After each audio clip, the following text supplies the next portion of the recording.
Hi, this is day 5 of my 8-day road trip. At the end of the video yesterday from Grand Canyon, I was saying that I wasn't quite sure where I was going to go tomorrow. I was trying to decide between Bryce Canyon and Monument Valley. I decided on going to the Monument Valley because though Bryce Canyon is possibly a lot more beautiful than Monument Valley, Monument Valley has a lot of nostalgic value for me. A part of the reason is back when I was in my teens, this was back in India, I saw movies like McKenna's Gold and saw men riding horses through giant rocks, rocks that kind of look like this. These incredibly huge rocks, I call them the red giants. So when I was seeing those movies, I thought maybe someday I'll get to see those places. And McKenna and his crew were looking for gold. I figured I didn't care about all that much gold. I'll just go look at these beautiful rocks. It's not like I don't care for the gold. If you have some gold laying around, I'm happy to take it off your hands. It'll help me make another trip to Monument Valley. But these rocks are incredible. Just to kind of stand here and look at them and look at all the patterns in these rocks, I love this place. It's almost like Mars. I feel like I'm kind of in a different planet. That's what I love about this place.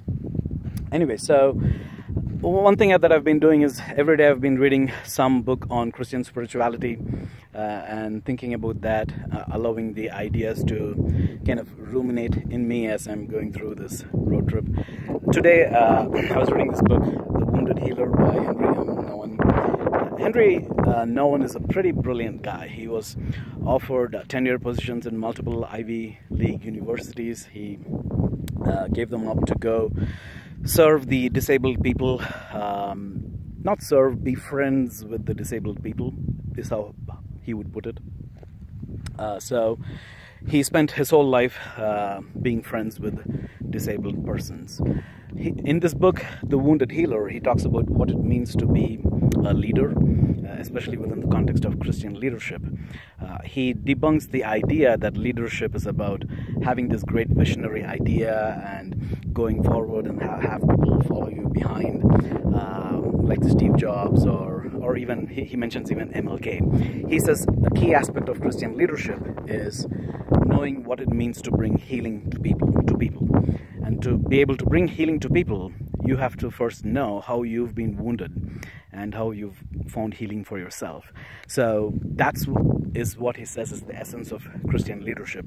And especially as I'm going into church planting, I think this is a great idea to think about and making this central to the church plant. So that's kind of one idea I've been thinking about today. The other thing is, in yesterday's video, I talked about Madame Guyon's ideas on prayer. So I've been ruminating on that quite a bit today, and it's been quite helpful for me, because one of my problems with prayer is that when I pray, I keep thinking about, okay, where am I making progress? Is this helpful? Is this not? I don't feel like I'm in God's presence. So those feelings keep coming up, and that kind of hinders my prayer life. And Madame Guyon's point that a key part of abandonment to God is to say everything that happens is God's will, and I don't have to try to make everything mean something. Everything that happens is God's will. Just accept it as God's will. So when I pray, even when I feel like I'm not making any progress, or I feel like I don't feel a sense of God's presence, even that feeling is a part of God's will for me at that moment. So just accept it that way and just keep going on.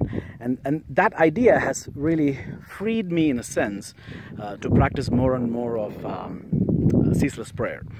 Ceaseless prayer is this idea that Paul talks about in Philippians 4, where he says, pray continually. It's a way in which every moment of our lives we keep pouring out our heart to God. Sometimes consciously, sometimes subconsciously. So I used to do it a lot before, and then I kind of didn't quite do it because I felt like there wasn't like a point to it. But Madame Guyon's way of looking at that helped me see that the key is not for it to be a point. The key is to accept everything that happens, even if there's no feeling to it. Still continuing in a mode of prayer, and that's what that's a context in which prayer becomes a form of being, and not just a activity of petitioning to God. So that idea has, as I've been ruminating on this more and more, it's been very helpful for my prayer life. So wanted to share that.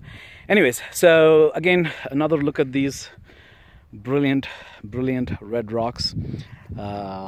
It's to me, this place really looks like Mars, and I love being here and looking at these red rocks with my binoculars, trying to observe all the neat patterns there. So I'm not quite sure where I'm going to be tomorrow. Maybe Castle Valley. I'll decide sometime tonight, or maybe tomorrow morning. So see you in the until I see you in the next video. Bye.